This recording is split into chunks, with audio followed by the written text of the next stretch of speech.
Fellow Biafrans, lovers of freedom across the world, it is another episode that I've brought before you.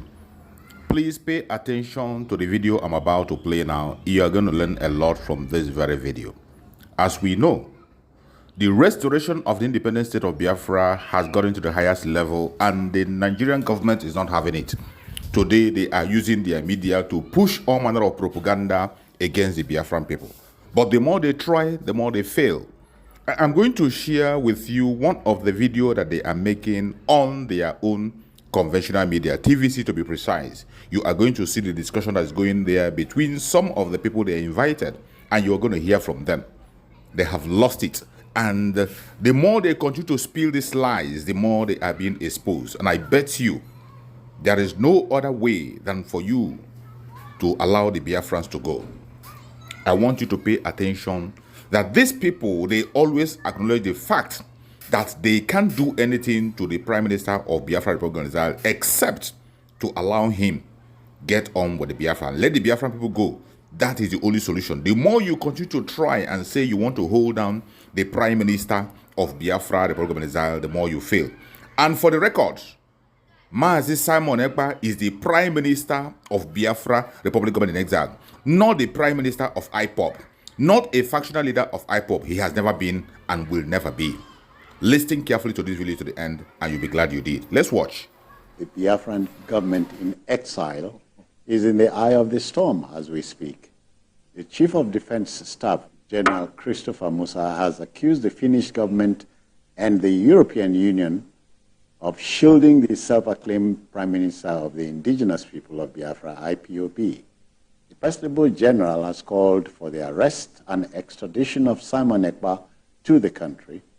The disquiet in southeast Nigeria is believed to be provoked by the Finland-based Falsehood. Right? Well, so for once we are zeroing in on Simon Ekpa. But this is not the first time. This is not the first time Chief of Defense has spoken like that. This is not the first time that the high-ranking official of the Nigerian government has spoken like that. We have to look at the fact that Simon Ekpa is a citizen of Finland.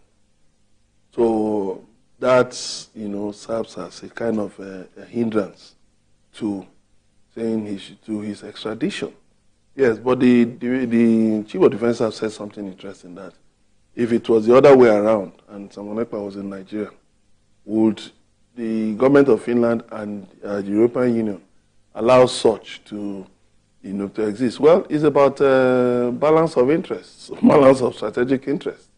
That is why in pursuing our foreign policy, we must do it in such a way that we command respect. We continue to command respect in the Committee of Nations. Mm-hmm. Otherwise, you will even see, look at small nations, the way they treat Nigerians. Nations that Nigeria used to send aid to, even pay salaries of their workers and do things for, even send soldiers to go and fight wars or to go and put down coups. Look at how they treat Nigerians. No respect for Nigerians anywhere around the world anymore. So many Nigerians in prisons around the world. When I said earlier on, quoting Warren Buffett, yes, a reputation built over 20 years can be lost in 5 minutes. Yes. So she was wondering if it is 1 minute. It may just be even a few seconds. So now government has to look at ways of, sustaining pressure on Finland and on the European Union to help in dealing with these things. Yes, you're talking about human rights. You respect human rights, no doubt about that. But you see, your own rights stop where the right to swing your arm stops where the other man's nose begins. So we must look at it in such a way. There must be a robust engagement on this issue so that we state it clearly that Nigeria is not happy and comfortable with the activities of this individual. It should not just be, the Chief of Defense Staff appearing on channels, on a TV channel and saying these things, and then after that everybody goes back to the daily run. The Minister of Foreign Affairs must make it a priority, take it up robustly, so that there should be a robust engagement with these people, so to tell them that these things are not acceptable. And then we make sure that it is, it is sustained, it is consistent.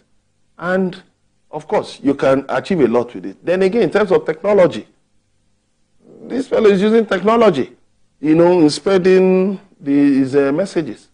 So why can't you use counter technology? Okay. Can't you use technology also to counter him?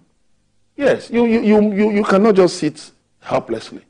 There must be certain things you can, which of course, I praise the military, what they are doing. They're really trying here and there. The security services are trying, but there must also be countermeasures you can take using technology to make sure you cut funding. If there is funding from wherever place to wherever place, then using technology to cut off communications, in terms of communications. But Emeka, are you not disturbed that a Simon Ekpa would want to sweep the rug under the feet of Nnamdi Kanu? Of course, when there is nature abhors a vacuum. The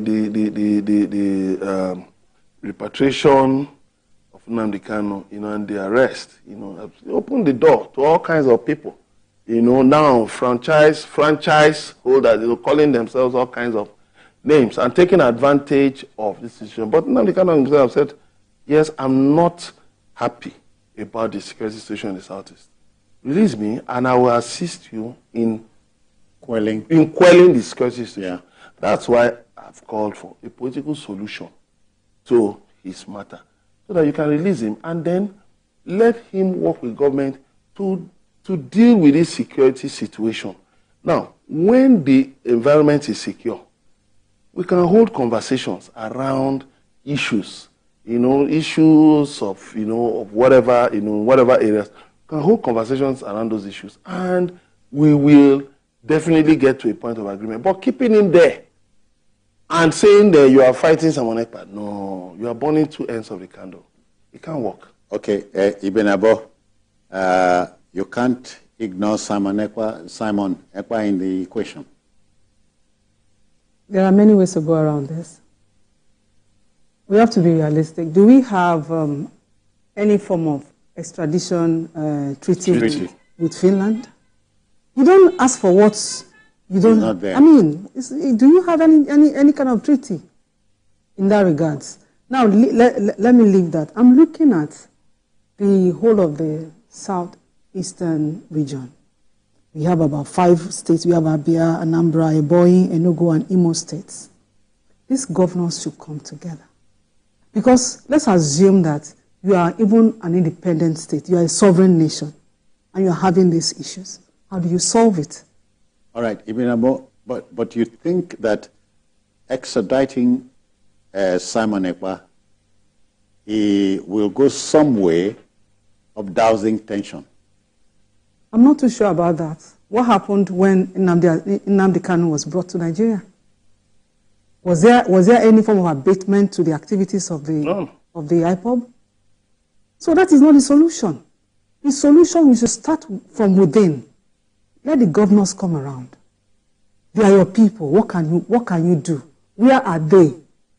Are they dropping from the sky? We should look for solution within ourselves.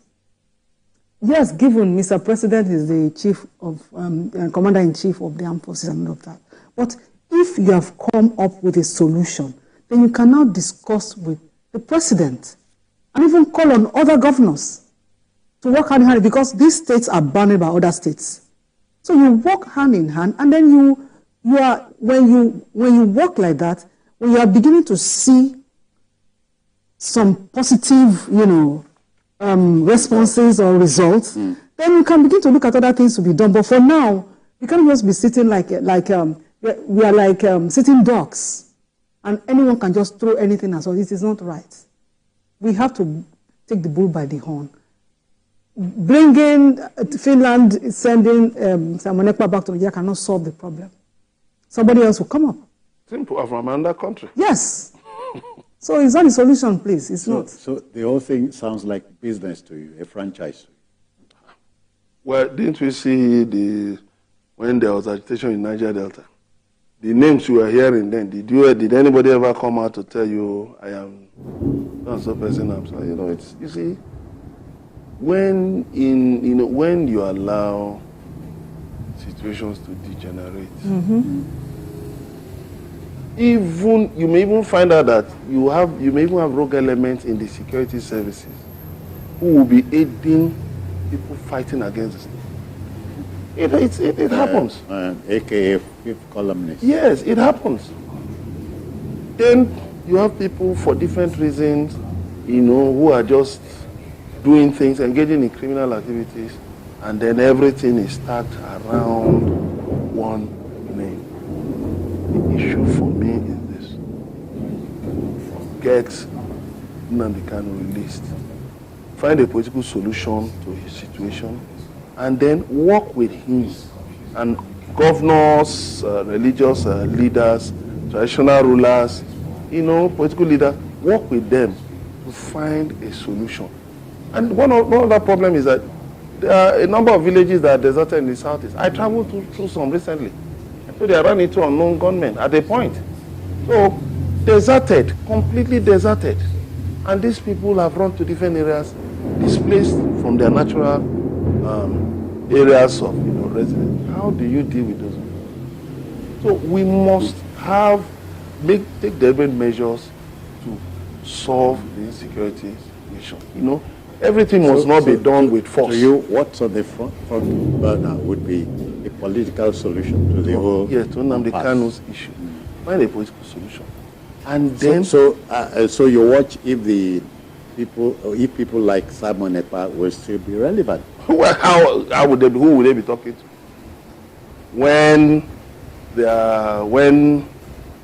arrowhead is out of detention and he has said it openly that he is willing to, put in effort to resolve the security situation.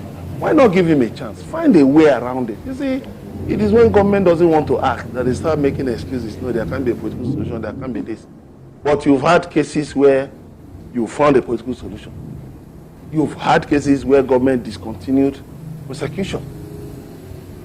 So the point is that don't pretend as if your hands are tied. You cannot find solution because you are losing security personnel. Sometimes when hands are tied, you are wondering if it's to the front or to the back. In this situation, there's no tying of hands.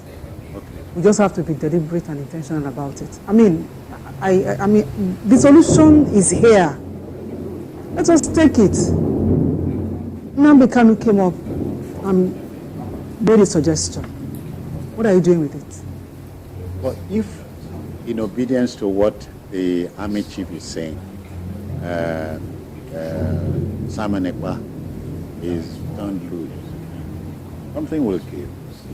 It is because, you see, if it is because Nnamdi is not free yet, once the boss comes out, you just said it, Arrowhead is the one. Once he is out, the people will listen to him. And then with the collaboration of all of the governors and all hands on deck. Many people will be involved in all hands on deck, there will be solution. Have you forgotten what happened in the Northeast? Eventually. Right. Gentlemen, I hear we must begin to wrap, but not before thanking both of you. Ibn Abo, many thanks for your time. Always a pleasure. Emeka Madunagu, thank you. We'll see you again. Very much, yes. Okay, that will just about do it for the show today. Join us tomorrow for another episode of the program. You may watch a repeat broadcast of this episode tonight if you missed any part of it at 11, and then on Sunday from between 1:30 and 3:30.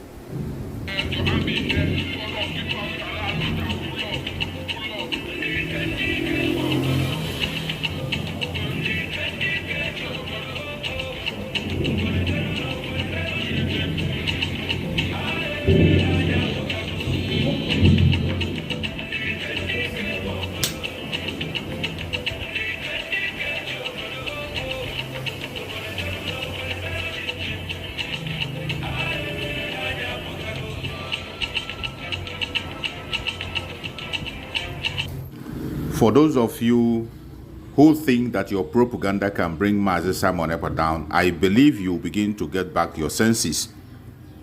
All the strategies you are putting forward today to bring him down, you have tried everything you can. You have made all your consideration, you have made all your diplomatic move, and it failed. Remember, you went to the German counselor, it didn't work. You went to a French diplomat, it didn't work. You have invited the Finnish ambassador, it didn't work. You have made different steps and it didn't work. And you continue to deceive your people that it's going to work. The only solution is to engage Finland to mediate between you and Biafran government. That is the only solution. Do that and no peace. If you don't, you will continue to face the consequence of your actions. Thanks.